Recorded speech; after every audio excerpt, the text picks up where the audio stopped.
Assalamualaikum warahmatullahi wabarakatuh. Jumpa lagi dengan saya Ermayani. Apa kabar semuanya? Semoga kita semua dalam keadaan sehat walafiat ya. Apalagi dengan kondisi yang belum sepenuhnya stabil karena COVID-19 ini. Dan ingat, kita juga harus tetap menjaga kesehatan dan mematuhi protokol kesehatan yang berlaku, yaitu mencuci tangan, memakai masker, dan juga menjaga jarak. Oke, di sini saya akan menjelaskan tentang pasar perdana, yang dimana untuk materi ini pasti kebanyakan akan kalian jumpai di mata kuliah pasar uang dan pasar modal. Nah, sekarang apa sih yang kalian ketahui tentang pasar perdana? Ayo, apa? Oke, di sini saya akan menjelaskan sedikit ya tentang pasar perdana. Don't go anywhere. Oke, kita lanjut ya ke penjelasan pasar perdana. Nah, di dalam pasar modal sendiri itu terdapat dua jenis wadah di dalamnya yang disebut sebagai pasar perdana atau pasar primer dan pasar sekunder. Dan pasar perdana di dalam pasar modal merupakan istilah yang sangat populer. Untuk pasar perdana adalah pasar di mana efek-efek atau surat berharga yang diterbitkan langsung oleh emiten dan diperdagangkan untuk pertama kalinya ke masyarakat sebelum dicatatkan di Bursa Efek Indonesia dan pasar sekunder. Dengan kata lain, untuk pasar perdana adalah media yang menjembatani emiten selaku penerbit efek berupa saham, obligasi, reksadana, dan instrumen investasi lainnya dengan pihak yang memiliki kelebihan dana atau biasa kita sering sebut itu sebagai investor ya, untuk melakukan transaksi investasi.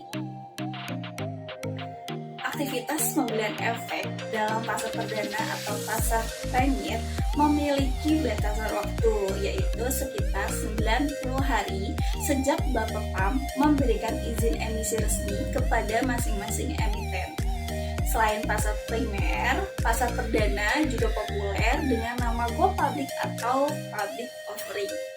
Nah, di dalam pasar perdana ini sendiri itu terdapat dua pihak yang terlibat dalam kesepakatan jual beli efek atau surat berharga, yaitu yang pertama ada penjamin emisi dan yang kedua yaitu calon emiten. Di dalam praktiknya, dalam pasar perdana itu pemilik modal yang sudah melakukan pemesanan efek atau surat berharga akan mendapatkan produk investasi sesuai dengan sistem penjatahan yang ditetapkan langsung oleh penjamin emisi. Jadi, bisa dikatakan juga pasar perdana adalah pasar di mana perusahaan untuk pertama kali menerbitkan dan memperdagangkan surat berharga. Pasar perdana atau penawaran umum disebut juga initial public offering atau IPO. Untuk kegiatan ini disebut juga emisi efek atau lebih populer disebut dengan go public, seperti yang sudah dijelaskan di awal ya. Nah, untuk pasar perdana ini merupakan tempat penawaran saham pertama kali emiten kepada investor selama waktu yang ditetapkan oleh pihak penerbit atau biasa disebut itu sebagai issuer, di mana umumnya itu dilakukan dalam jangka waktu sekurang-kurangnya 6 hari kerja sebelum saham tersebut diperdagangkan di pasar sekunder. Oke, di sini saya akan menjelaskan sedikit tentang pasar sekunder, di mana untuk pasar sekunder ini merupakan lanjutan pasar primer pasca proses IPO. Setelah saham dicatat di bursa, maka untuk saham perusahaan tersebut itu bebas dijual belikan oleh publik. Harga saham pada pasar sekunder ini bergerak fluktuatif berdasarkan banyaknya penawaran atas supply dan permintaan atau demand. Untuk bisa menjadi saham yang sudah melantai di Bursa Efek Indonesia, itu kita perlu mendaftarkan diri melalui anggota bursa atau bisa disebut sebagai perusahaan sekuritas. Nah, untuk pasar sekunder ini itu dibagi menjadi 3, yaitu yang pertama ada pasar reguler, yang kedua ada pasar negosiasi, dan yang ketiga itu ada pasar tunai. Oke, di sini saya juga akan menjelaskan mengenai jenis pasar yang ada di pasar sekunder tersebut ya. Yang pertama itu ada pasar reguler ya. Untuk pasar reguler ini, saham-saham yang diperdagangkan di pasar reguler memiliki satuan yaitu lot, di mana untuk satu lotnya ini itu senilai 100 lembar. Dan transaksi settlenya yaitu T+3. Untuk transaksi ini menggunakan sistem tawar-menawar yang berlangsung selama periode perdagangan melalui JATS atau Jakarta Automatic Trading System. Sehingga untuk saham akan kita miliki jika harga yang kita pasang atau bid sesuai dengan harga penawaran yang ada atau offer. Selain itu, harga saham ini itu bisa berubah ya setiap waktunya, tergantung pada permintaan dan penawaran tersebut.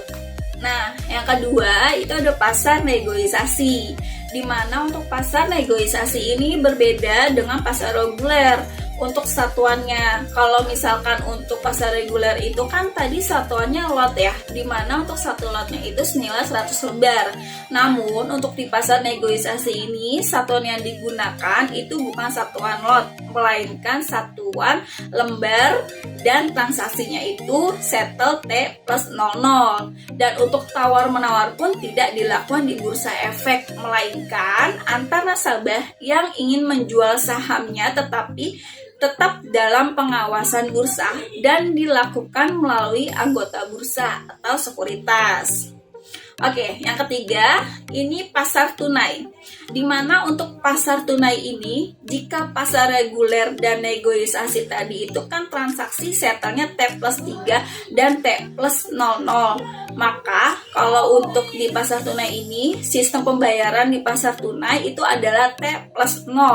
Jadi, jika seseorang membutuhkan dana pada hari yang sama, itu bisa menjual sahamnya, tapi melalui pasar tunai dengan cara yaitu mencatatkan biasanya harga saham yang dijual itu akan berada di bawah harga saham yang beredar, seperti itu. Nah, di sini ada organisasi pasar perdana. Untuk organisasi dalam pasar perdana itu akan melibatkan intern perusahaan dan Bapepam yang kini menjadi OJK. Sebelumnya untuk peran OJK itu dipegang oleh Bapepam yang melakukan evaluasi kelengkapan dokumen perusahaan yang akan menjual surat berharga dan mendaftarkan surat berharga tersebut. Untuk peran dari intern perusahaan dalam pasar perdana yaitu mengadakan RUPS, menunjukkan underwriter itu jika ada ya, namun kalau tidak ada ya tidak ditunjukkan. Kemudian profesi penunjang dan juga lembaga penunjang. Oke, kita lanjut ke perbedaan pasar perdana dan pasar sekunder. Di sini untuk pasar perdana itu yang pertama, untuk harga saham itu tetap. Namun pada pasar sekunder itu harga saham berfluktuasi sesuai kekuatan supply dan demand. Yang kedua, untuk pasar perdana itu tidak dikenal komisi. Namun di pasar sekunder itu dibebankan komisi. Dan yang ketiga, untuk pasar perdana itu hanya untuk pembelian saham. Namun di pasar sekunder itu berlaku untuk pembelian maupun penjualan saham. Yang keempat, untuk pasar perdana itu pemesanan dilakukan melalui agen penjualan. Tapi kalau untuk di pasar sekunder itu pemesanan dilakukan melalui anggota bursa atau pialang atau bisa disebut juga sebagai broker. Nah, yang kelima, untuk pasar perdana itu jangka waktunya terbatas, sedangkan di pasar sekunder untuk jangka waktunya itu tidak terbatas. Oke, di sini saya akan sebutkan juga untuk tujuan IPO atau Initial Public Offering. Di sini contohnya saja ya, untuk tujuan IPO ada 3. Yang pertama itu memperoleh dana dari IPO untuk melakukan pengembangan, perluasan, dan ekspansi bisnis perusahaan. Nah, yang kedua itu meningkatkan likuiditas perusahaan, terutama pemegang saham. Dan yang ketiga, itu membangun reputasi dan membuat perusahaan semakin mempunyai nilai di mata publik. Lanjut ke persyaratan prosedur IPO. Di sini untuk persyaratan dan prosedur IPO itu ada 5. Yang pertama yaitu perusahaan berbadan hukum perseroan terbatas. Kemudian yang kedua itu berkedudukan di Indonesia. Jadi itu yang ada di Indonesia ya untuk perusahaannya. Kemudian yang ketiga itu mempunyai modal setor penuh itu senilai 200 juta. Kemudian yang keempat, itu 2 tahun terakhir memperoleh keuntungan. Dan yang kelima, yaitu laporan keuangan 2 tahun terakhir harus diaudit akuntan publik dengan opini wajar tanpa pengecualian. Khusus bank, ini 3 tahun terakhir. Dan itu harus memenuhi ketentuan, yaitu 2 tahun pertama cukup sehat, dan 1 tahun terakhir itu tergolong sehat. Lanjut, di sini ada persyaratan untuk emisi obligasi. Di sini ada 10 ya untuk persyaratan emisi obligasi. Yang pertama, itu BUMN atau BUMD atau BUMS yang berstatus dalam hukum. Yang kedua, itu berkedudukan di Indonesia. Yang ketiga, modal disetor itu minimal 200 juta rupiah. Kemudian yang keempat, 2 tahun terakhir itu memperoleh keuntungan. Yang kelima, laporan keuangan 2 tahun terakhir harus diaudit di public akuntan dengan opini wajar tanpa pengecualian. Yang keenam, obligasi harus dijamin dengan kekayaan perusahaan. Yang ketujuh, apabila debt to equity rasio itu lebih dari 80% harus digurator. Nah, untuk yang ke-8, khusus bank itu harus melampirkan rekomendasi dari BI atau Bank Indonesia mengenai jumlah obligasi yang diizinkan. Kemudian yang ke-9 itu adalah nilai obligasi dinyatakan dalam rupiah minimal 10.000. Kemudian yang ke-10 itu harus menunjukkan trust and sinking fund. Kemudian di sini ada prosedur transaksi jual beli efek di pasar perdana. Di sini ada 5. Nah, yang pertama itu memilih emiten. Di mana dalam memilih emiten ini penawaran pertama suatu saham atau obligasi untuk investor publik akan dilakukan melalui perantara penjamin emisi atau agen penjual. Pada tahap ini dalam memilih emiten ya, itu pihak emiten akan membagikan sejumlah informasi penting terkait dengan produk efek yang dipasarkan seperti harga penawaran, jumlah efek yang ditawarkan, masa penawaran, dan berbagai informasi penting lainnya. Jadi, investor bisa memilih emiten mana yang memiliki penawaran dan harga terbaik untuk investasi, baik itu efek atau surat berharga atau obligasi. Kemudian yang kedua, itu memesan produk efek yang diinginkan.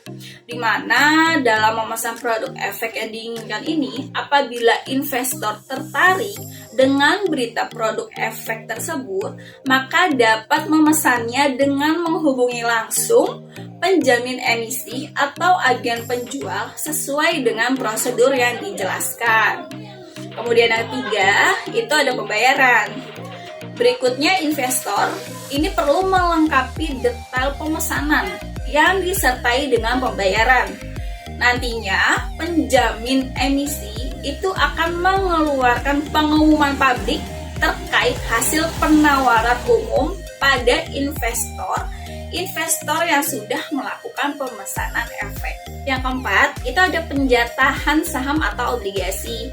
Di mana dalam penjatahan saham atau obligasi ini, penjamin emisi dan pihak penerbit efek kemudian akan melangsungkan proses penjatahan saham atau obligasi atau bisa disebut allotment itu kepada para investor.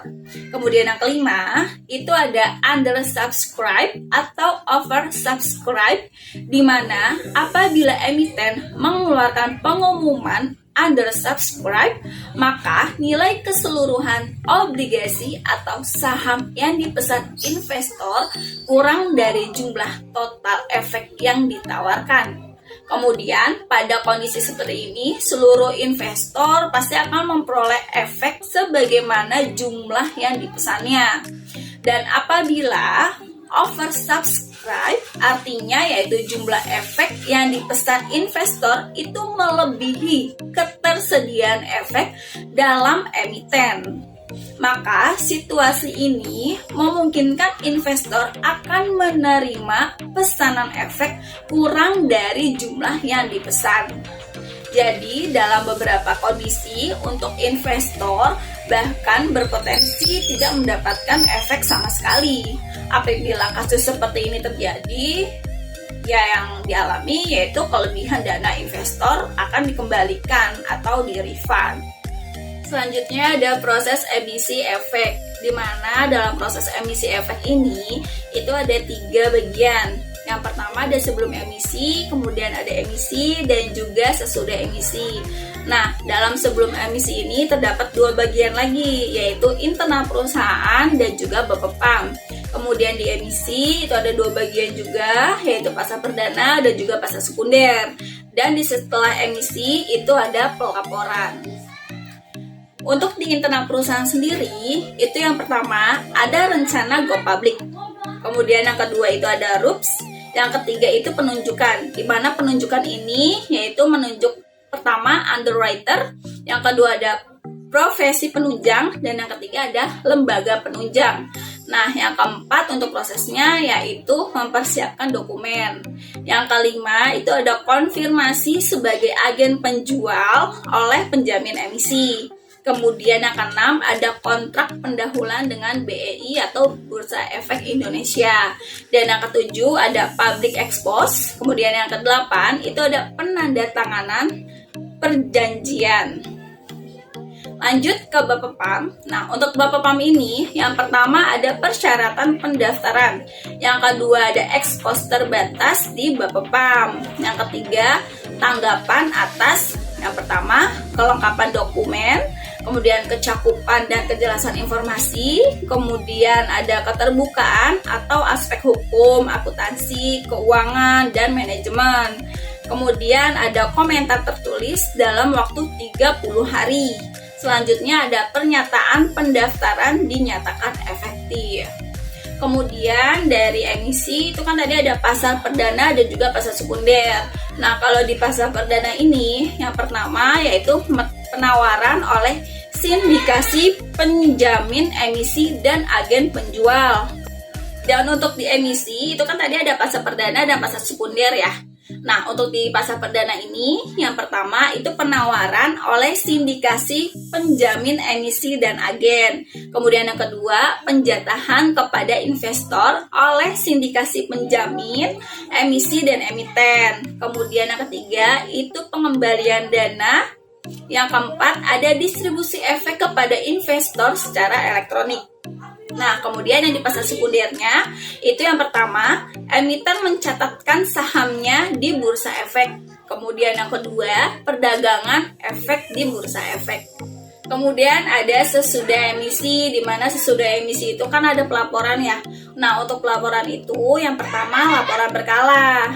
Nah, untuk laporan berkala itu berisi laporan tahunan dan juga laporan tengah tahunan. Nah, yang kedua itu ada laporan kejadian, di mana dalam laporan kejadian itu penting dan relevan, yaitu berisi akuisisi, kemudian pergantian direksi, dan lain-lain. Selanjutnya ada kelebihan dan kekurangan dari pasar perdana. Untuk kelebihan pasar perdana di sini ada 3. Yang pertama, cara hemat biaya untuk meningkatkan modal, di mana perusahaan dapat meningkatkan modal untuk bisnis mereka dengan biaya yang efektif dan mulus di pasar sekunder atau pasar primer.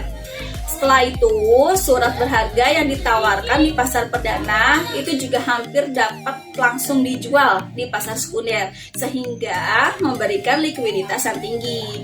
Kemudian yang kedua, itu lebih sedikit peluang manipulasi harga, di mana dibandingkan dengan pasar sekunder, kemungkinan manipulasi harga di pasar perdana itu lebih kecil.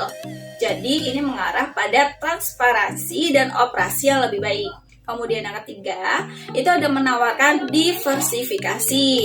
Pasar perdana berfungsi sebagai jalan potensial untuk diversifikasi bagi investor, sehingga menurunkan kuantum resiko. Untuk investor, ini dapat mengalokasikan investasi mereka di seluruh kelas aset dalam berbagai instrumen keuangan. Dan untuk kekurangan pasar perdana sendiri, yaitu 1. Informasi terbatas tersedia untuk investor. Nah, di sini seringkali mungkin ya ada informasi terbatas yang tersedia bagi investor sebelum mereka berinvestasi dalam IPO. Hal ini dikarenakan perusahaan yang tidak terdaftar berada di luar lingkup peraturan Bursa Efek Indonesia.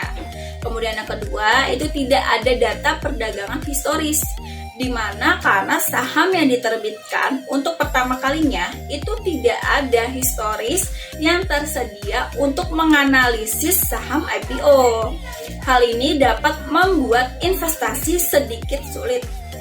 Juga, jika suatu saham kelebihan permintaan, maka investor kecil ya, di sini lebih tepatnya lagi, itu mungkin tidak dapat menerima alokasi mereka.